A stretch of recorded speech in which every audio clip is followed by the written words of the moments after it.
奥の方にさゴジラがいるの見えるかな。このねなんか 3D の猫が有名なんだよねでもすごいね綺麗ですよ。でこのバス優しいね。ホストクラブが多い場所なんだよ。平日なのにこの人の数やばくない？警備員みたいな人が多いんだよね。みんなの足取りが速い気がするわ。曲線が美しくない？このビル見たい姿ではないよねこれがほらたくさん人が並んでるでしょ。ほら見てすごくない？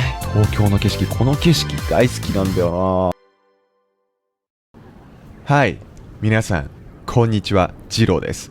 本日も東京を散歩して日本語を学んでいきましょう。よろしくお願いします。はい、ということで今日は新宿にやってきました。みんなさ新宿来たことある？っていうかさ新宿って何か知ってるうん、まあ東京ってねいろいろな場所があるんだけど、新宿はね有名な場所の一つだよね。でこの動画を撮影し始める直前に雨が降ってたんだよね。でさ雨が降ったまま撮影するとさカメラが壊れちゃうから撮影なかなかできなかったんだけど、ちょうどさっき雨が止みました。で他の人の様子を見てるとさっき雨が降ってたと思えないくらい誰も傘を持ってないよね確かね、天気予報でも雨が降るなんて言われてなかったからさ突然の雨でびっくりしたと思うみんなは。で僕もね雨が突然降ってきてびっくりしました。ほら路面を見てみて濡れてるでしょ。だからねこうやって本当にさっきまで雨が降ってたんだよね。で前に進んでもう少ししたらね左側にね駅があるから、そこからみんな帰るのかな。多分仕事を終えたであろう人たちがこうやって歩いてるよね。で最近はスーツを着ている人って結構ね見かけなくなったんだけど、新宿はねスーツを着てる人が意外と多いね。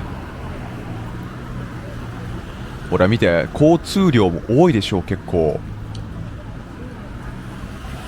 でこの動画を撮ったのって何時ぐらいだったっけ？ 7 時ぐらいかな、夜の。みんなさ仕事を終えて家に帰る時間帯だからこうやって人通りが多いんだよね。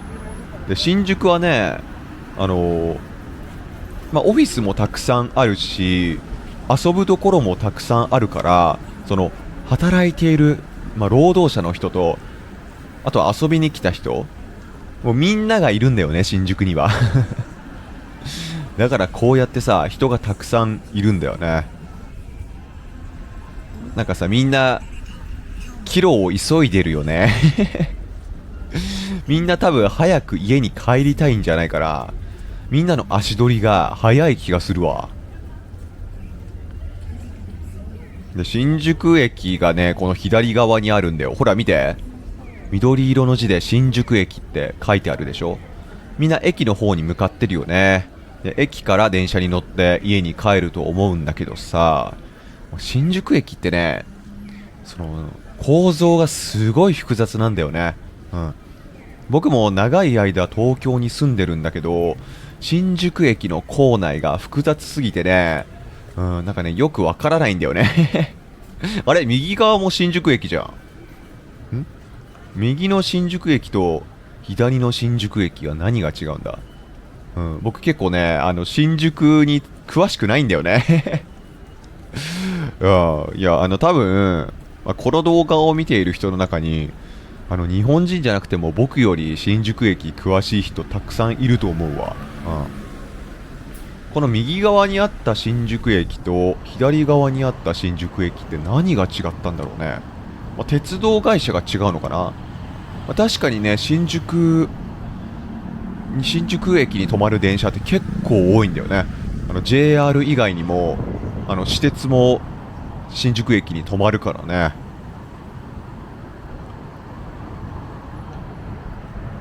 大きな地図があるね。わかりやすいね。僕はねGoogle マップとかそういう地図アプリもよく使うんだけど、知らない場所に来たらまず最初に見るのはこういうね、大きめの地図だよね、その場所に置いてある。ほら見て、結構街が明るいでしょ。この動画はね、僕にとって、3本目の本格的な散歩動画なんだけど、今まで横浜と秋葉原を歩きました。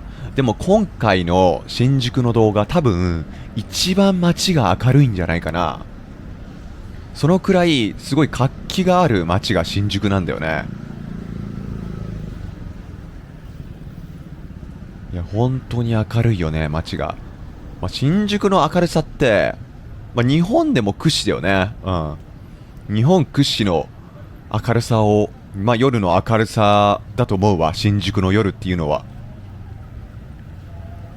で、今まで横浜とか秋葉原とか散歩してきたけどさ、いつも僕が動画で散歩してる場所って、都会じゃん。東京じゃん。だから、似たような動画ばっかりになってしまわないように、いつかね、いい綺麗な田舎の道とか歩きたいよね。ただね、僕の家が東京にあるから、こうやって、東京の街を散歩するのが手っ取り早いんだよな、僕にとっては。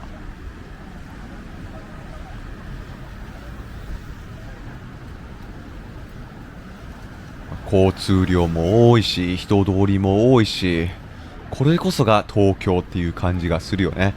ただ高層ビルはすごい多いわけじゃないよね。街の中で、ビルの数がたくさんあるっていう感じかな、この新宿っていうのは。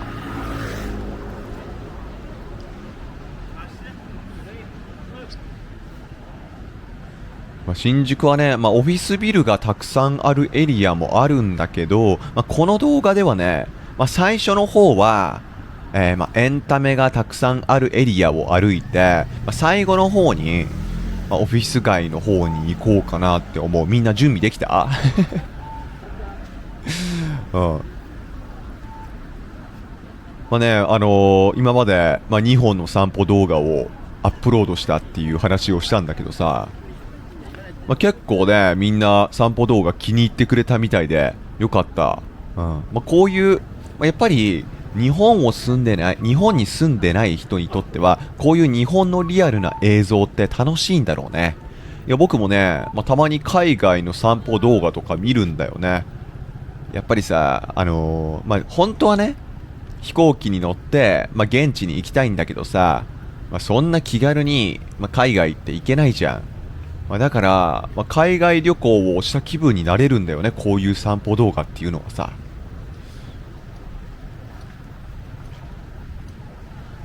で、街も、少しずつ変わっていくからね。僕も昔はヨーロッパにさ、留学してたんだけど、それもね、何年も前のことだから、今行ったら街の様子とかもだいぶ変わってるんだろうな。あれ、こんな場所にこの店あったっけみたいに思うこともあるのかもしれないわ。で、東京もね、結構ね、小売店とかね、飲食店にとっては、激戦地なんだよね。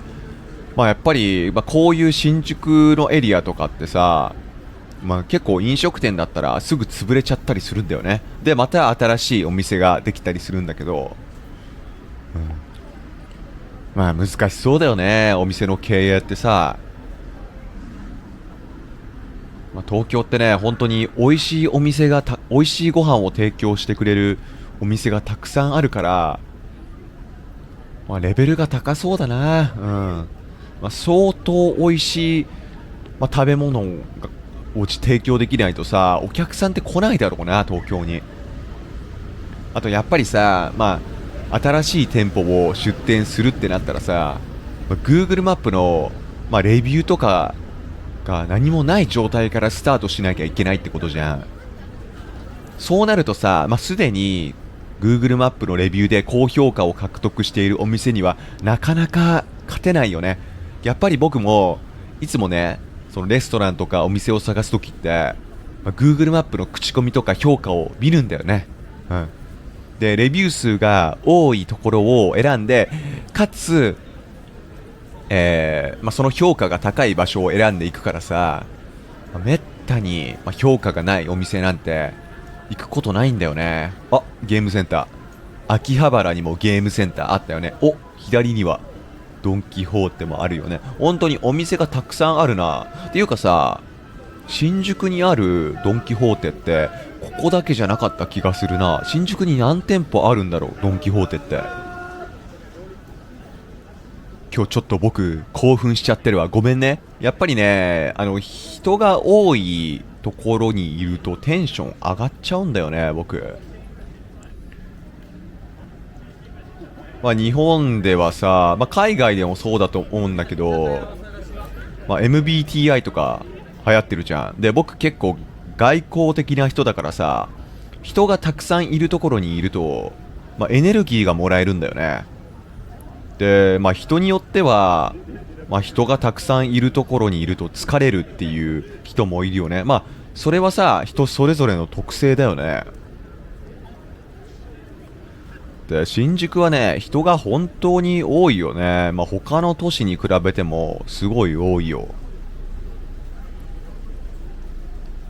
ちょっとね、人が多すぎたんで、こうやってちょっと右に曲がって、人が少なめのところを歩いてみました。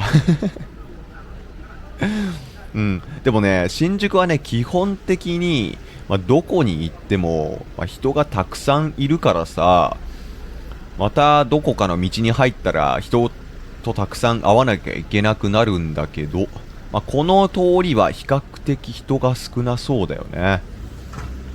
ただ街自体がすごい明るいよね。昔じゃ考えられないよね、夜にこんなに明るい場所なんて。で、最近はさ、僕はね、睡眠にすごい睡眠について、すごいたくさん調べてるんだよね。いい睡眠をとろうって心がけてるからさ。で、夜ってやっぱり明かりを見ない方がいいらしいね。いい睡眠をとるためにはね。だからね、こんな明るい場所を歩いちゃったら今日の夜の睡眠は、睡眠の質は良くならないかもしれないな。そんな感じのことをね、考えながら歩いてましたね、僕は。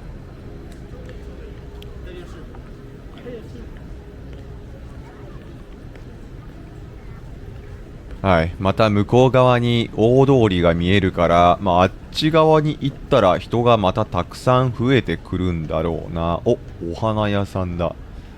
かわいいね。みんなの国ではさ、なんか久しぶりに会う人とか、あとは、どっか留学に行っちゃう人に対してさ、お花をプレゼントする文化ってあるの？日本はね、僕の周りはあんまりないんだけどね、たまにやってる人はいるけどね。なんか高そうな時計を売ってるお店が左前に見えるよ。うん。みんなも高い時計持ってんの？高級な時計をみんな持ってるのかな？うん。新宿はね、新宿という街の特性は別にね、金持ちがたくさんいるとかではないんだよね。みんなもうね、地球上にいる全員が集まっている感じかな、イメージとしては。うん。多分お金持ちもいるし、お金がそこまでない方もいらっしゃるし、日本人もいるし、日本人じゃない人もいる。本当に、全ての種類の人間が集まっている場所、それが新宿だよね。でもね、道路脇に止められている車とか見ると、高級車が多いんだけど、一般庶民は新宿って電車で来るよね。うん。僕もね、新宿に車で行ったことはないな。だから、僕は一般庶民です。はい。僕は一般庶民です。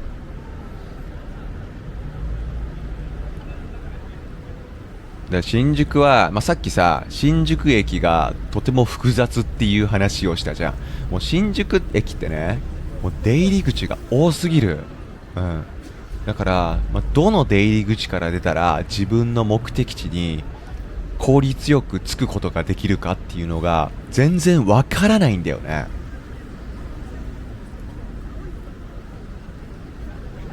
そのくらい難しい街なんですよ、新宿って。その分、いろんなお店があるよね。うん。こうやって、みんながね、こうやって動画を見てくれていたら、見ていたらわかると思うんだけどさ、もう、いろんなお店があるでしょ。で、今、左側にあるのはデパートだよね。うん。こういうデパートは僕は最近はあまり行ってないな。うん。昔はね、親とか、おばあちゃんとかおじいちゃんに連れられて、こういうデパートに入ったりはしたんだけど、うん、使わないですね、デパートは。うん。なんか入ってるお店、そのデパートに入ってるお店が、ちょっと高級だったりするし、なんか物を買うときって、基本的に通販で買ってしまうよね。アマゾンとか、そういうのを使って物を買うからさ、デパートに行くことはあまりないんだよね、僕。誰かね、デパートの楽しさを教えてくださいよ。うん。デパートの楽しさを教えてくれる方がいましたら、ぜひコメント欄に書いてください。よろしくお願いします。なんか右側にある車ちょっと古そうじゃない？このワゴン車。どこのメーカーだろうね。やっぱりね、東京を走ってる車って外車が多いね。うん。うん、やっぱりね、外国車の割合が多いね。あとタクシーが多いね、東京は。ほら、右側にもタクシーが映ってるでしょ？そうなんですよ。はい。で、また今回もね、神社に着きましたよ。花園神社っていう神社ですね。で、秋葉原の動画を見てくれた人、いるこの中に。うん。その時も、神社に行ったよね。で、その時とは別の神社です。もちろん、場所が違うので。で、こうやってね、日本では、都会の中にもこうやって神社があるんだよね。はい。で、真ん中は神様が通る道ですので、なるべく端を歩いております。すごいよね。ビルとかで、ビルがたくさん立ち並んでいる、こういう都会でも、こうやって神社があるんだよね。だからこの空間だけなんか異質だよね。神社のためにこうやって土地があるっていうのが不思議だよね。うん、なんかこうやって右側見てみて、なんかさ、工事してない？で、見て、工事してるんだよ。なんか工事してるのかな、それとも工事をこれからするのかよくわからないんだけど、見たい姿ではないよね、これが。工事の足場が邪魔だよね。うん。ほら、こっち側も足場が組まれてるから、うん、ね。しょうがない。綺麗な状態の神社っていうのを見たかったんだけど、はい。で、今ね、映像、の一部をスキップしたんだけど、さっきお参りしていました、私は。はい、参拝しました。こうやって動画で撮らせてもらっているので、参拝させていただきました、この神社にも。で、秋葉原の時に行った神社と同じで、出入り口が何個かあるっぽいね。だから入ってきた出入り口とは別のところからこうやって出ました。交番があるね。大変そうだな、ここの交番。新宿って、ね、いろいろトラブルとか起きやすそうなイメージだからね。まあ、他の場所と比べて。で、左側に見えるのが、なんだっけ、新宿ゴールデン街って呼ばれる場所なんだけど、まあ、ここはね、私有地なんだよね。で、撮影禁止らしい。撮影禁止で、撮影をしたい場合は、事前に許可をもらわなきゃいけなくて、で、僕はね、許可をもらってないので、この中に入って、まあ、撮影することはできないんだけど、うん、だからね、今日は入りません、ここには。うん。いややっぱりね、まあ、こういった場所に、まあ、僕みたいな弱小 YouTuber が撮影許可を取りに行くのってちょっとね、勇気がいることなんだよね。うん。で、僕にはその勇気がなかったんだよ。うん、ごめんみんな。うん。新宿ゴールデン街の、まあ、中を見たかったみんなには本当に申し訳ないんだけど、まあ、僕にはね、その撮影許可を取りに行くっていう、まあ、そういう勇気はなかったね。うん。まあ、できるだけね、まあ、僕もね、まあ、みんなに、まあ、東京のリアルな東京を見てほしいから、まあ、撮影許可を取らなくていい場所に関しては、隅々までね、撮影していきたいので、皆さん、よろしくお願いします。はい。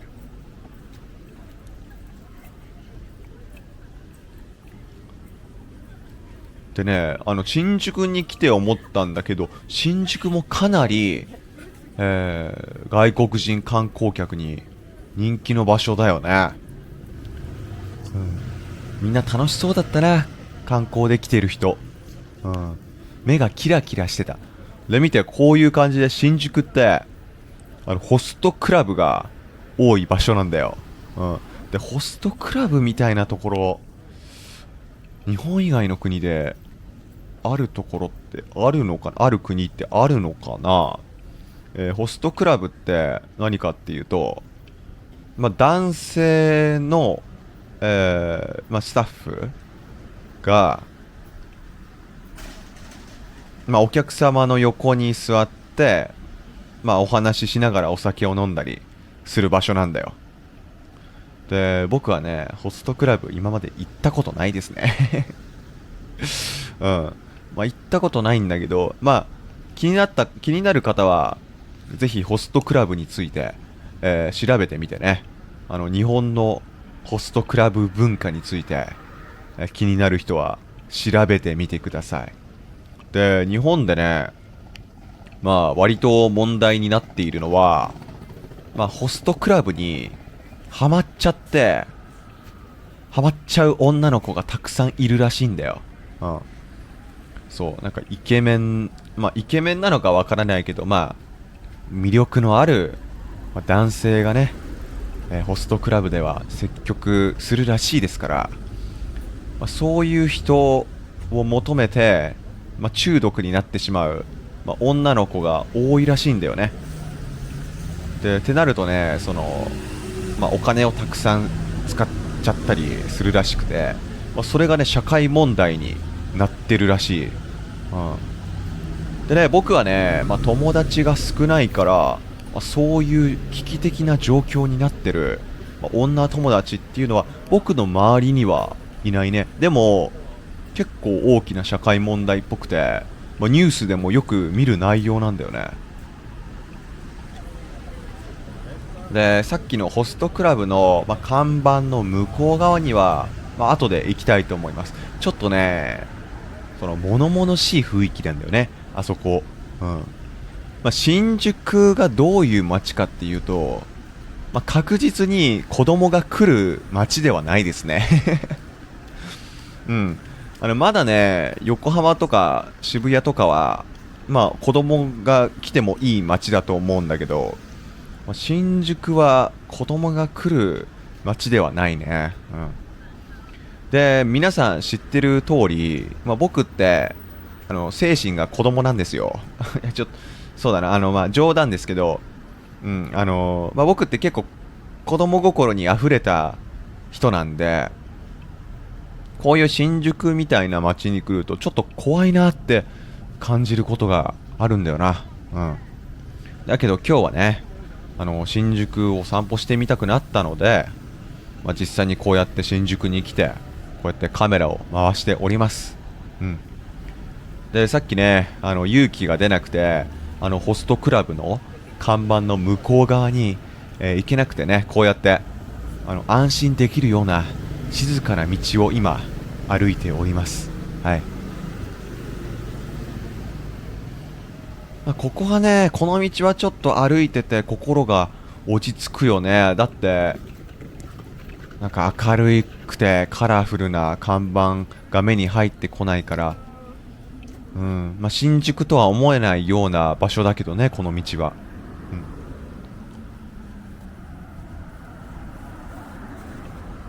ここにも神社ある。さっきの神社か。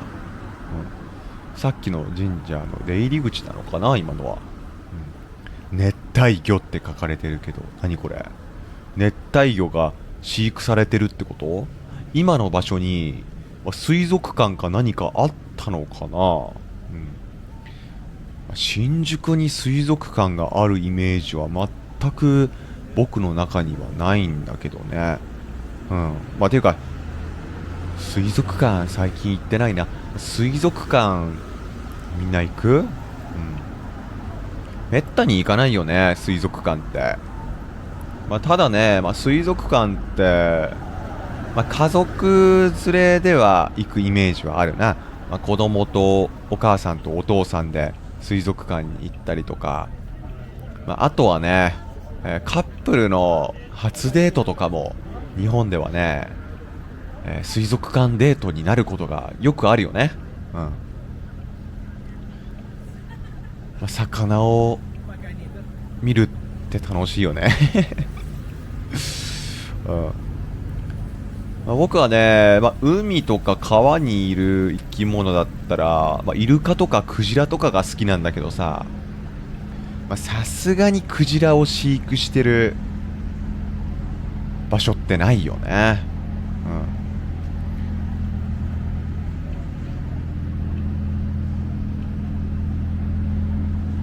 日本はね、未だに多分捕鯨をしてるんだっけ。たまにね、クジラを提供してるお店もあるんだよね、日本には。お店っていうのはそのレストランとかね。でもさ、クジラって捕獲しちゃいけない国がほとんどだよね、世界的に見ると。でも確かね、日本って未だにクジラを捕鯨ってしてるんじゃないかな。ほら、これはバス停ですね。屋根があっていいね、このバス停。雨が降ってきても濡れることがないからいいね。なんかやっぱり新宿は特別だね。バス停も屋根付きなんだね。さまざまな交通機関がありますよ。バス、タクシー、地下鉄。便利な街ですね、東京は。本当に便利な街だよ。ただね、新宿は人が多すぎるかもしれないね。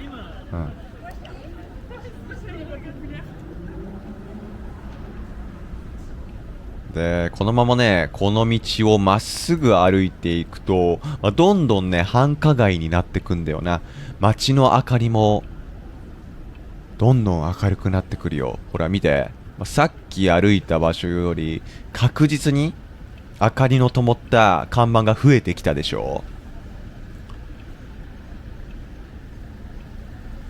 これが新宿ですね。で、前に進むとね、繁華街も近くなるし、駅も近くなるんだけど、なんで走ってるんだっけこれ。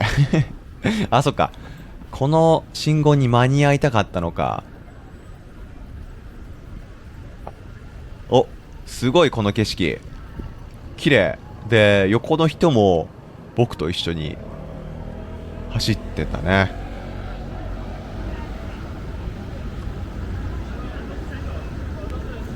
人がどんどん増えてきた。あの右側の虹色に光っている建物すごい綺麗。あれ何のビルなんだあれは。なんだろうねあれ。すごい華やかだよねあのビル。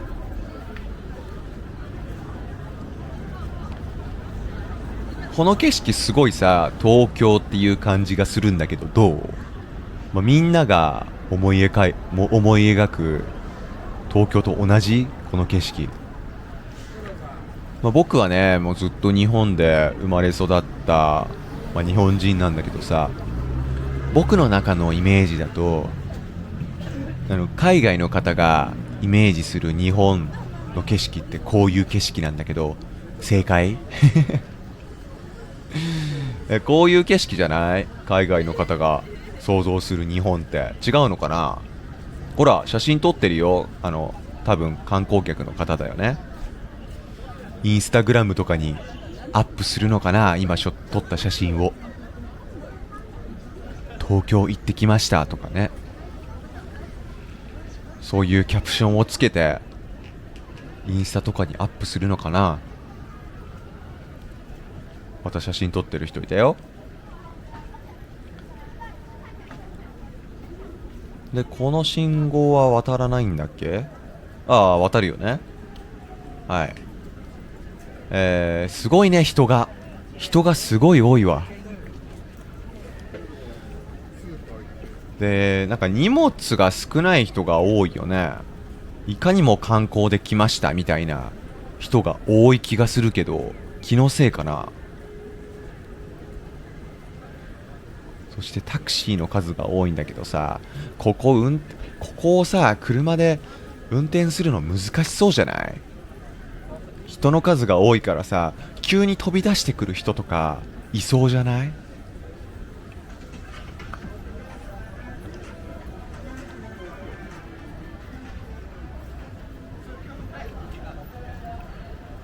っぱり新宿って広いね。いくら歩いてもこの看板で明るい空間から抜き出すことができないね。でなんかさ左側見てみるとさ意外と自転車の数も多いんだよね。でさこんなに人が多かったら自転車運転するの相当大変そうだけど、っていうか自転車に乗ることできなそうだよね。手で自転車を押すしかないと思うんだけど。はい、来ました。有名なゴジラロードだね。みんなゴジラって知ってる？ゴジラはね、日本から生まれたキャラクターなんだっけ。なんか多分日本から生まれたキャラクターだよねゴジラって。ほら見て、奥の方にさゴジラがいるの見えるかな。ほらビルの上からさ覗いてるゴジラがいる。多分このゴジラがいるからゴジラロードって呼ばれてるんだよねこの道は。はい、ということであのゴジラに向かって歩いていこうか。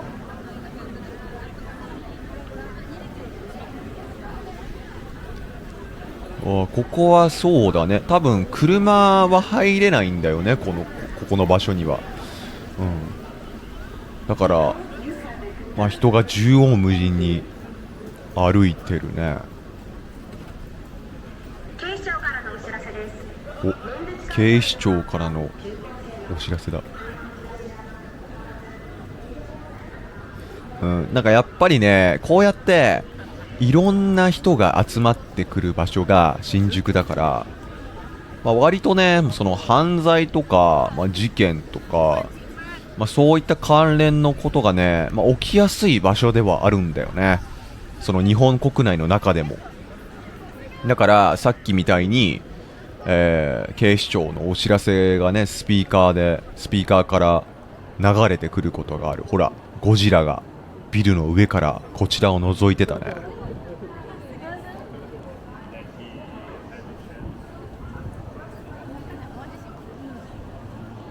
やっぱり車がいないといいね。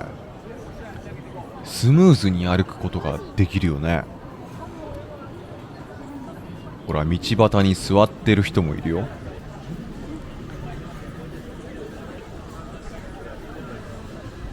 あれ、でもここには車があるな。コカ・コーラの車がここにあるけど、でトラックも入ってるな。この車はさ、どうやってここに入ってきたんだろう。朝からずっとここに止まってるのかな。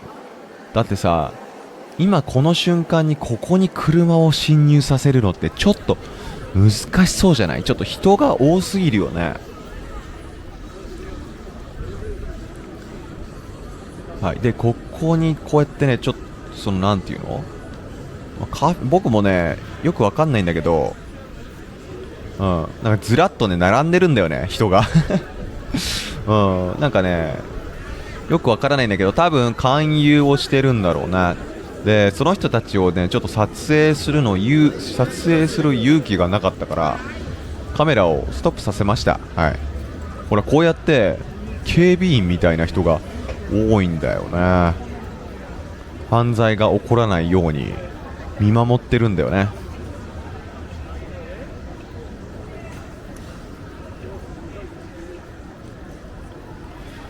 まあ比較的、ここはね、日本の中でも治安はそこまで良くない場所だと思う。そんな場所をね、こうやって僕は散歩してるんだけど、楽しいね、こういう場所を散歩するって。なんか非日常感があって楽しいわ。自分が日本に初めて来る外国人だとしたら、こういう場所を歩くのってすごい楽しいんだろうなって思う。でね、こっからまっすぐ歩いていくと、さっき話した、ホストクラブとかがあるエリアなんだよね。で、なんかね、僕、全然ね、安全なエリアではあるんだけど、僕はね、こういう場所に来ることってあまりないから、ちょっと怖いんだよね、僕にとって。だから若干早歩き気味で歩こうと思います。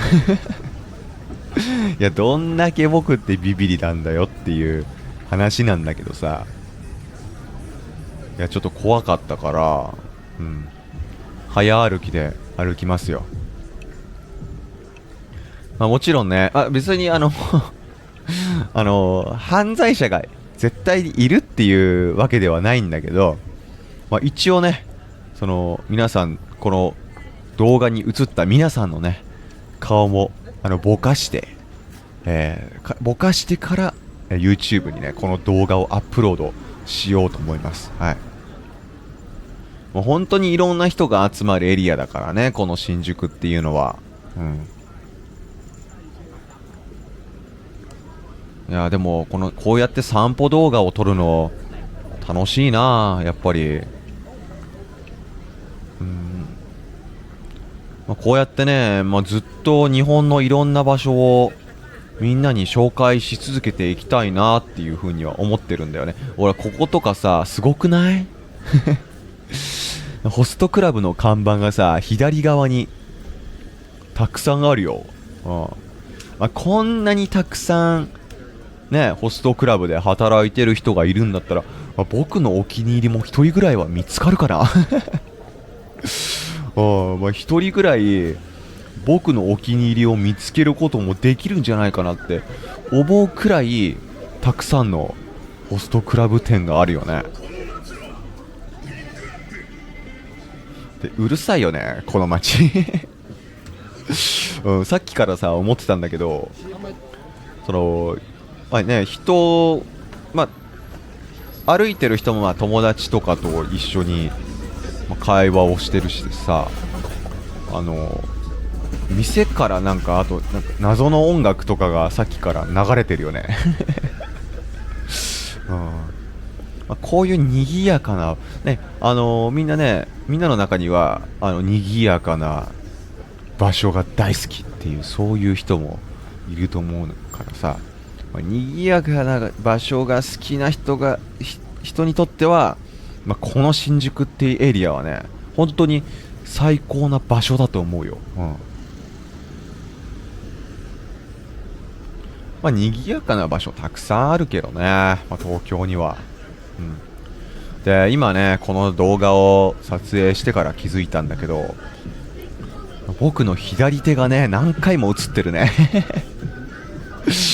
ちょっとね、僕、ここをね、歩いてるとき、なんか、怖くてね、もう、急いで歩こうっていうことしか考えてなかったんだよね。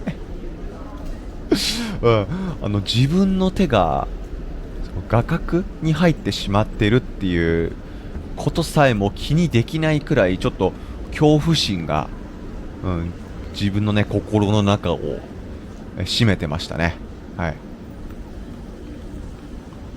でね、右側の歩道はね、人が少し多かったから、こっち側なら人が少ないかなとか思ったんだけど、こっちを歩いてもね、前から結構たくさんの人が来て、はい、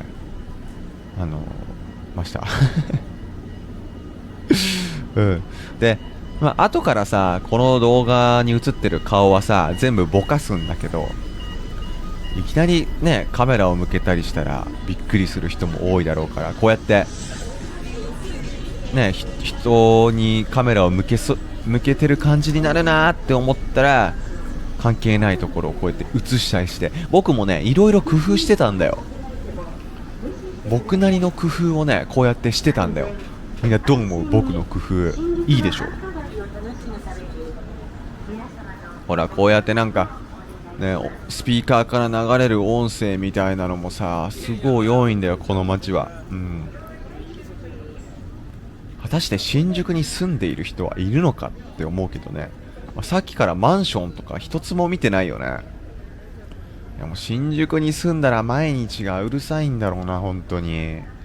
新宿には絶対に住みたくないよね。ごめんね、多分だけどさ、この動画を見てる人の中には、新宿に住んでる人もいると思うよ。別に新宿住むのに適してないわけではないですよとか、そういう風に思っている人って、今この動画を見ている人の中にはいると思うんだよね。でも一つだけ言わせてください。僕は絶対新宿には住みません。新宿には住まないかな、僕は。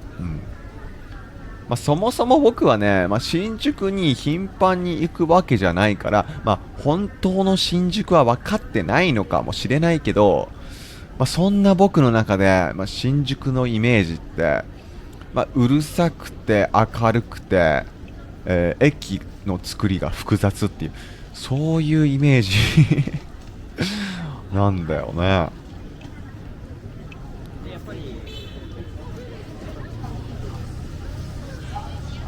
はい、ちょっとね、さっき歩いてた道をもう一回歩くことになっちゃいそうだったから、脇道を歩いてみます。ほら、またこうやってさ、音声アナウンスが流れてるんだよ。客引きに注意してくださいみたいな、そういう感じの内容の音声なんだけどさ、この音声って意味あるのかな？いや、昔はこんな音声新宿で流れてなかったと思うんだよな。でもああいうね、音を流すと犯罪率が下がったりするのかな。どうなんだろうね。効果あったのかな。効果があるんだったらいいんだけどさ、効果がないんだったらただうるさいだけじゃん。ね、ちょっとうるさいなってさっき思ったからさ、もし効果がないのであれば、あの音声はもう消してほしいね。ほら、こうやって新宿の街を歩いてるとあの音声がさ、常に聞こえてくるよね。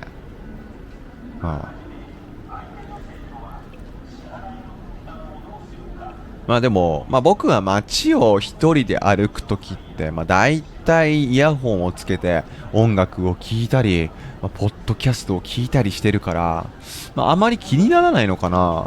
今こうやって映像として見返してみるとうるさいなって思うんだけど、一人で歩く分にはあまり気にならないのかな。ぜひね、こうやってこういう街を歩くとき、夜の散歩をするときは皆さん、僕のねポッドキャストを聞いていただければなと思います。この動画を初めて見るっていう、僕のチャンネルの動画の中で、この動画を初めて見るっていう人もいると思うんだけど、皆さん、僕はね、ポッドキャストの動画も上げてます。だから、ポッドキャストぜひ聞いてみてください。皆さんの日本語学習に本当に役立てるようなポッドキャストになってますのでね。俺はまだ赤信号なんだから渡っちゃダメでしょ。で、自転車も危ないよね、あんなところ走ったら。あれなんでだ、ここ車通り少ないね。さっき歩いてた新宿の別の道はさ、だいぶ車通りが多かったんだけど、ここはやっぱりあれかな、人が多すぎるから、車を運転してる人もさ、あまり通りたくないんじゃないか。運転するの難しそうじゃん、このエリアでね。この左側に行くと新宿駅があります。ただね、僕はまだまだ散歩続けますよ。まだまだ散歩を続けさせてください。でね、もう少しすると右側に、有名な、なんて言うんだろう、ディスプレイモニターみたいなのが出てくるんだよね。見えてる。でもカメラにうまく映ってないな。眩しすぎてうまく映ってないけど、この後ね、確か明るさ調整をしたはずだから、そしたら見えるかな。世界中にさ、こういう湾曲したディスプレイ広告看板みたいなのってさあるけど、日本の新宿だとね、日本の新宿じゃないや、東京だとここが有名なんだよね。その看板が湾曲している分、立体的な広告が見れるっていうので、有名なんだよね。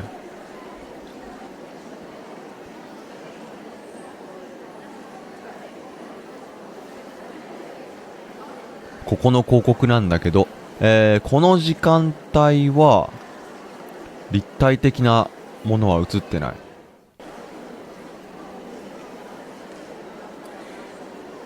で、周りにいる観光客の方もさ、この有名な看板を見に来てるから、結構ね、ほらこうやってカメラを向けてる人が多かった。そう、今ね、猫が映ってるんだけどうまく見えないよね。これこれこれ今明るさを調整したんだけど、このね、なんか 3D の猫が有名なんだよねほら、みんな動画撮ってるでしょ。でもこんなね 3D の看板なんて他の国でも見れるかなと思うんだけど、なんか日本だとここがね有名なんですよここ本当に人多いな。左側がさ駅だから、その駅から出てきた人たちがここを通ると思うんだけど、まるでお祭りだねだってこれ普通の平日だよ。この動画を撮影したの平日なんだけど、平日なのにこの人の数やばくない平日とは思えないよね。で、毎日ここをさ通勤してる人にとってはたまったもんじゃないよね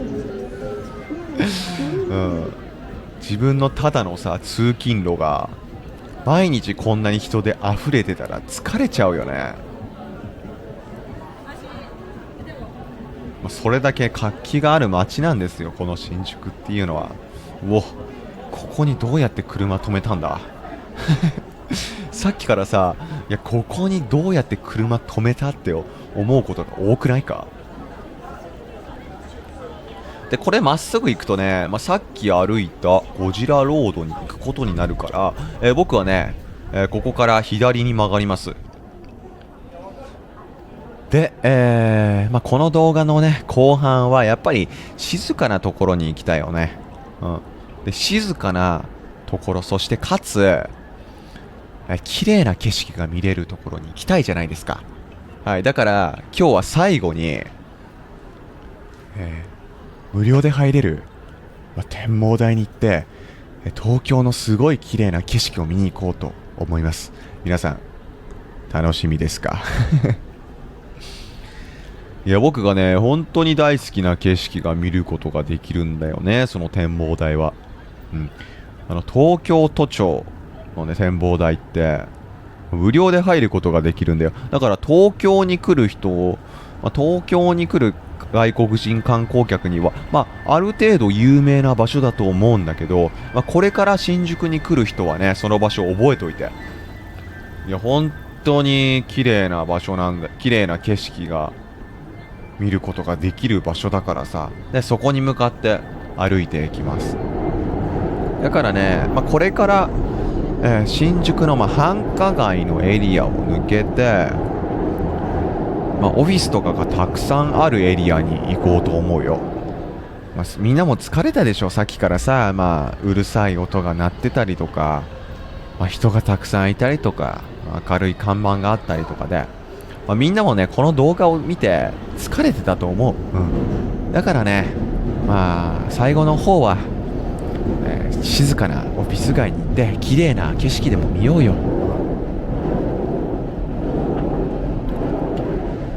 で、この左側にある思い出横丁っていう場所もね、すごい有名な場所なんだよ。新宿に観光しに来る人だったら、絶対に行く場所だと思うんだけど、調べたところ、撮影禁止でした撮影しちゃいけなかったらしいんだよね。撮影するには事前に許可を取らなきゃいけないらしいんだけど、さっきも言った通り、僕はね、そんな勇気なんてないんですよ。撮影許可を取りに行く勇気なんてない。僕って本当にコミュ障だからさ、そんな勇気なんて出なかったんで、僕は思い出横丁には入りませんごめんね。思い出横丁の様子を見たかった人もいるよね、きっと。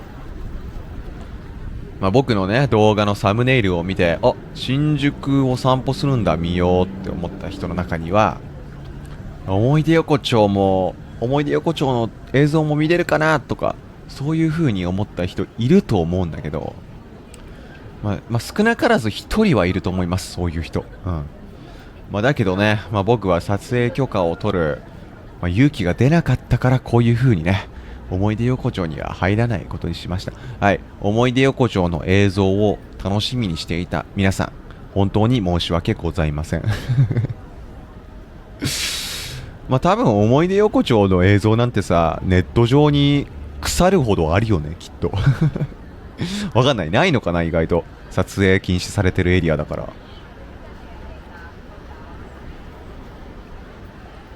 で、こっからね、どんどん西側に行くと、西側っていうのは今の進行方向の右側だね。西側に行くとね、どんどん静かなエリアになってきて、心が落ち着いてくるような、そんなエリアになってくる。はい、だから、うるさい映像、明るすぎる映像をこれ以上見たくないなって思った方には朗報ですね。ここまで来るとね、ほら今左側に子供がいたけど、子供も安心して歩けるエリアだよね、ここら辺は。でもね、これは今この時間帯、この映像の時間帯は多分ね、夜の8時くらいかなって思うんだけど、夜の8時はね、小学生はもう家に帰らなきゃいけない時間帯だよね。日本ではね、午後の5時になるとね、音楽が流れるんだよね。日本中で。本当に日本中で何かしらの音が流れる。それがね、地域によっては、チャイムの音だったりするし、地域によっては、音楽だったりするんだけどさ。夜じゃない。夕方の5時になったら、小学生とか子供は、帰りましょうねっていう、そういう音楽が、日本中では流れるんだよね。もちろん夜に、街を歩いている、子供っていうのはいるんだけどさ、大体は親と一緒だよね。親と一緒じゃないとおかしいなって思う。うん。夜の8時にね、親と一緒じゃない子供が歩いてたらね、あれなんか様子がおかしいぞっていう風には思うね、僕は。で、どうみんなの国ではさ、何時までが子供が一人で出歩ける時間なの？うん。日本だとね、午後5時だね。うん。だから、僕も、小学生の頃はね、午後の5時までは、小学校の校庭とかでね、友達と遊んだり、してたんだけど、5時になると音楽が流れるから、その音楽を聴いたら、家に帰ってたね。うん。家に帰ってないと、おかしいっていう感じ。だから、例えばね、小学校の校庭で、遊んで、午後の6時に家に着いてるようじゃおかしいよね。そしたら、そういう状況になったらもう親が心配するよ。うん。よし、じゃあここはね、右に曲がって、閑静なエリアに行きましょうか。うん。心が落ち着いてきた。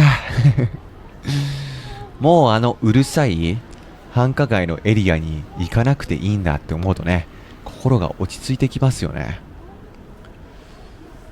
で、前に、いくつかビルが映ってるよね。オフィスビルなんだけど、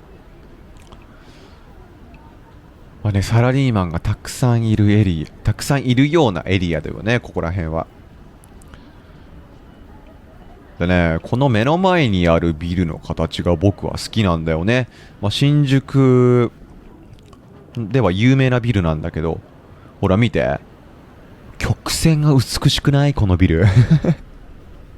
なんかね、僕はね、このデザインが好きなんだよ。で、確かこのビル、専門学校だったような気がするんだよね。僕もね、その外からこのビルのデザインがかっこいいっていうことを認識してただけで、このビルの中に入ったことはないから、詳しいことはね、わからないんだけど、確か、専門大学っていうか、専門学校のビルだったような気がする。だからここでね、専門職の、技能をつけるために勉強している人がたくさんいると思う。そう、さっきとは景色が全く違うよね。ほら、オフィスビルがずらっと立ち並んでますよ。で、前に見えるこの赤くライトアップされている建物が東京都庁。東京の行政の中心だよね。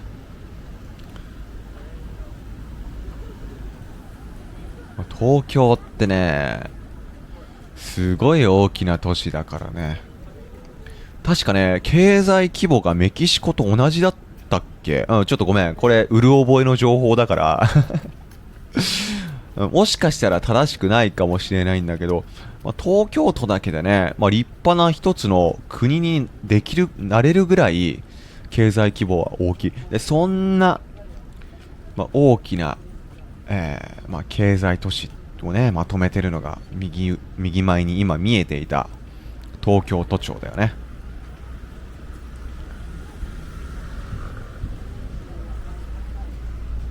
そうで、日本って今、人口がどんどん減ってってるんですよ。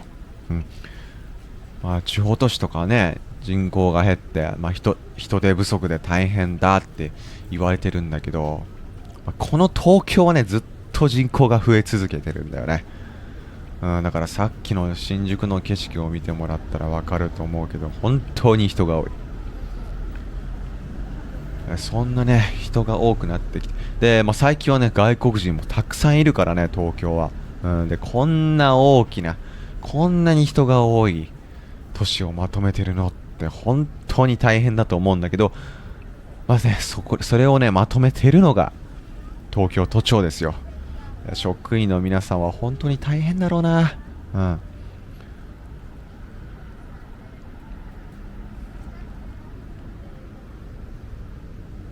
まあ、こっちはね、さっき歩いてたエリアとは全く違って、まあ、飲食店の数もすごい少ないし、まあ、うるさい看板もね、少ないし、ほら、見えてるね。なんで赤くライトアップされてるんだろうね。うん。僕初めて見ました。こうやって赤くライトアップされてる東京都庁。なんでライトアップされてるんだろう。まあこれからね、僕は東京都庁の展望台に行こうと思うんだけど、展望台に行く人のために、東京都庁はここだよっていうのを分かりやすく伝えてくれてるのかな。うん。なんで、赤くライトアップする必要があるんだろうか。そう、みんなはさ、さっきみたいに、人がたくさんいて、明るくてうるさい繁華街と、こういうね、オフィスビルみたいな空間、オフィスビルが立ち並ぶエリア、どっちが好きみんなは。いや、僕はね、どっちも好きだよ。うん。どっちも好きだけど、その時の自分の状態にもよるから、うん、やっぱり、今日疲れたなっていう日は、さっきみたいな繁華街に行くと疲れちゃうなとか思うけど、いや、違うな。基本的に僕繁華街好きですね。うん、元気出るな、ああいう明るい場所に行くと。うん。自分も一緒に楽しみたいなっていう、そういう気分になっちゃうかもしれない。外交的ですね、僕って。うん。外交的なのに、コミュ障だから、撮影許可も取りに行けないんだよね。うん。で、このバス優しいね。僕が、この横断歩道を渡るのを待っててくれたね。だから僕も、そのバスの方に感謝をして、足早にね、この横断歩道を渡らせていただきました。で、ここでね、道が途切れてたんだよね。まっすぐ行ったらさ、東京都庁があると思うんだけど、で、向こう側の道にどうやって行けるんだろうっていうことを僕は考えてたんだよね。で、考えてたらね、その前の方に階段があったんだよ。この階段から登るのかって思ったんだけど、今の瞬間赤いライトアップが消えた。ますますよくわからないな。時間で決まってるってこと？そのライトアップするかどうかが。そういうことなのかな。まあいいや、よくわからないんだけど、これからね、東京都庁に僕は向かうわけなんだけど、ここの階段からね、下に降りることができるっぽいから、今こうやって階段を降りてます。うん。そう、自分の足元をさ、映してないから、これが階段だっていうのが、みんなには分かりづらいかなって思うんだけど。ごめんね、分かりづらくて。そうだね、ここまで来ると、うん。見るからに歩いている人が仕事終わりだっていう感じがするよね。オフィスビルから歩いてくる人がたくさんいるよ。で、僕と同じ方向に歩いてる人は見るからに少ないよね。みんな駅に向かって歩いてますね。多分キロなんだろうね。はい、ちょうどこの信号が青になるタイミングで、ここを通りかかることができたので、はい、渡りましょう、この横断歩道。で、東京都庁もさ、こっちサイドにあるはずだから、あとはこの道をまっすぐ歩いていけば、東京都庁に着くことができると思うんだよね。この道を今歩いてるのは東京都庁で働いている職員の方もいるのかな。毎日毎日僕ら都民のためにね、働いてくれているので、本当に感謝しなきゃいけないよね。いつもありがとうございます。いつもありがとう。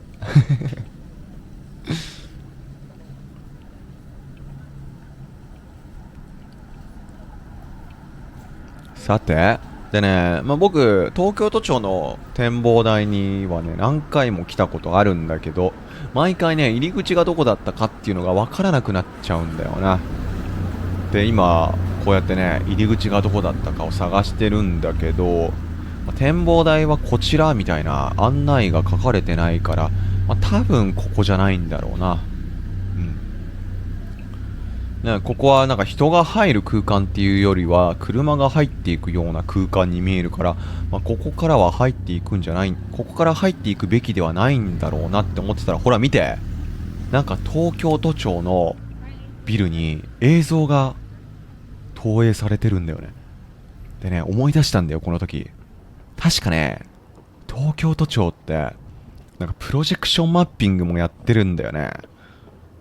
で、時間なのかなって思って、そのプロジェクションマッピングを撮影するために今走ってます。もうプロジェクションマッピングが終わっちゃうかもしれないとか考えてたんだけどさ、何も映ってないでしょ今。でこの時僕はね、もう映像が映る時間は終わっちゃったのかなって考えたんだけど、それにしてはね、こうやって椅子に座っている人たちがね、動こうとしないんだよね。何かを待っているような様子なんだよ、この人たちは。で、この時、僕はね、携帯で、東京都庁のプロジェクションマッピングが何時から始まるのかっていうのを調べてたんだよ。で、今調べてたんだけど、どうやらね、これから映像が投影されるらしいから、ここでしばらく待つことにしました。でもね、多分映像にはね、著作権とかあると思うんで前半だけ、前半っていうかね、最初のちょっとだけみんなに見せようかなと思うんだけど、ぜひね、多分ね、映しても大丈夫だと思うんだけど、念のため、僕はね、あまり映さないようにします。プロジェクションマッピングの様子は、映像は。でも多分 YouTube とかネット上にはね、プロジェクションマッピングの映像って掲載されてると思うからさ、みんなもね、気になったら見てみてね。ほら、カウントダウンが始まったでしょ。で、実際にここに来て見てみたい人はね、実際に来てください。はい。音楽も流せないんですけどね、著作権がありそうだから。でもすごいね、綺麗ですよ。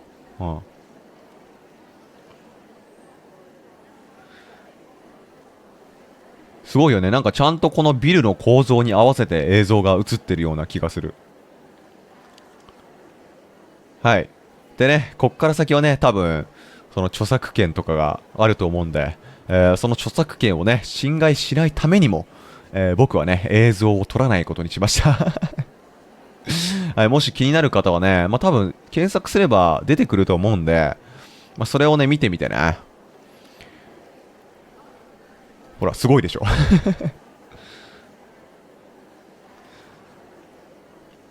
でも多分、現地に来て見てみるのが一番いいと思う。でもなんかあんまり見てる人の数多くないよね。実はね、このプロジェクションマッピングね、なんか税金の無駄遣いだとか言われてたんだよね。確かにね、なんか、これしか人がいない、来てないし、別になんか注目も特にされてないから、税金の無駄遣いっぽくはあるよね。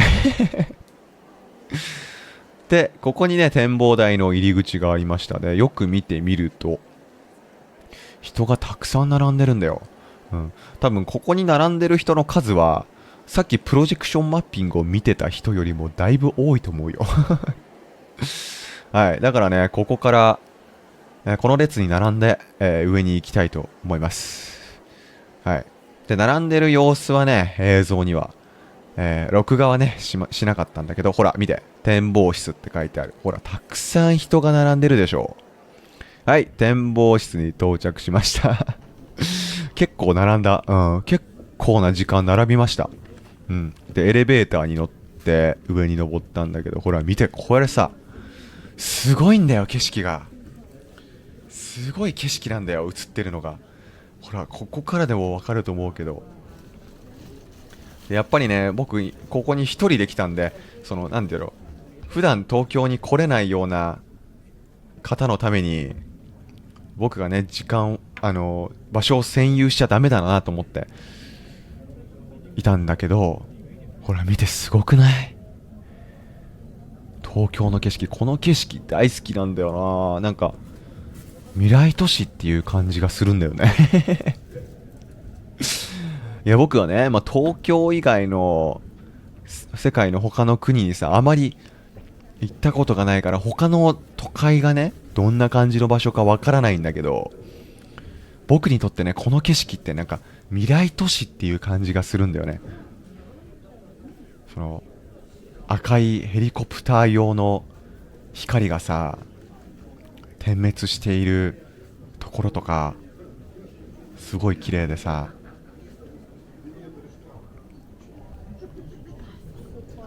ほら見てくれ。見てこの景色。綺麗だよね。うん。この綺麗な景色が日本のサラリーマンがたくさん残業をしていることによって生まれてる景色なのかそれとも幸せな景色なのかっていうのはね、わからないんですけれども、どっちにしろね、この景色はすごい綺麗ではあるよね。